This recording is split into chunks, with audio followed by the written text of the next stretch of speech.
ఇది ప్రివిలేజ్ కిందకి వస్తుందా రాదా అనేది ఒకటి.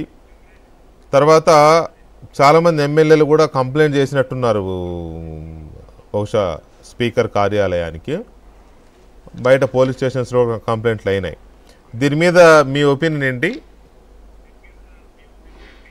అంటే ఖచ్చితంగా ప్రివిలేజ్ కింద అయితే వస్తుందండి. వాళ్ళు ఆ కన్సర్న్ ఎమ్మెల్యే గారు కంప్లైంట్ ఇస్తే డెఫినెట్గా privilege committee they have to take it in to cognizance. అంటే వారిని ఎవరైతే మాట్లాడారో వారిని పిలిచి ఎక్స్ప్లెనేషన్ అడగటం ఇటువంటివి అయితే ఖచ్చితంగా జరుగుతాయి. It purely comes under privilege. ఎందుకు ఆ స్థాయిలో భాష ఆ రకంగా మారిపోతూ ఉంది? ఎందుకు? దానివల్ల వచ్చేది ఏంటి? కనీసం ఓకే విమర్శించవచ్చు, లేకపోతే ఒక మహిళ అయ్యుండి అలాంటి మాట ఏంటి దీనికి హేతు? అంటే అది మరి ఎందుకు మరి ఏ సందర్భంలో ఆవిడ మాట్లాడారో అన్నది నేను చూడలేదు. కానీ సందర్భం ఏదైనా కూడా అలాగా మైసన్ అనే మాటలు తెలుగులో మరి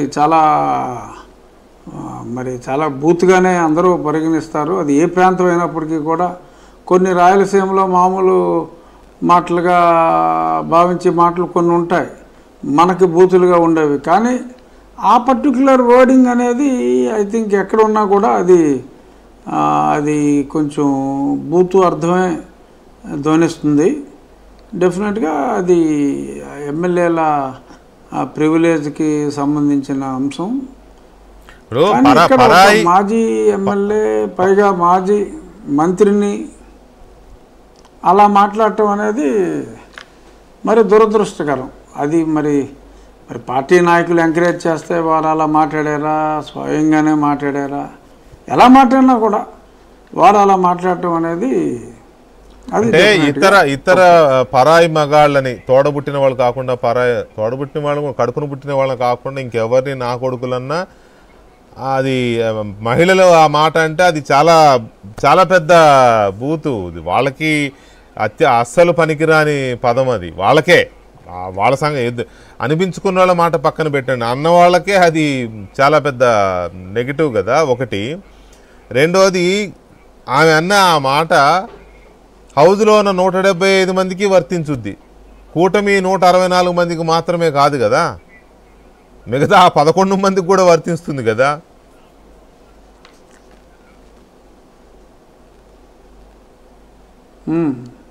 అంటే ఇది స్పెసిఫిక్గా వారిని ఓడించిన ప్రత్యర్థి వారి ఇంటి పేరు అది గాలి అని కాబట్టి మరి స్పెసిఫిక్గా వారినే అన్నారని నేను అనుకున్నా. అంటే అందరినీ అన్నట్టుగా అంటే నేను ఆ విజువల్ చూడాల. అది నేను పేపర్లో మీ అజంప్షన్ కరెక్టే. అతని ఇంటి పేరుని అడ్డం పెట్టుకుని ఓవరాల్ గా అందరినీ కొట్టేసింది.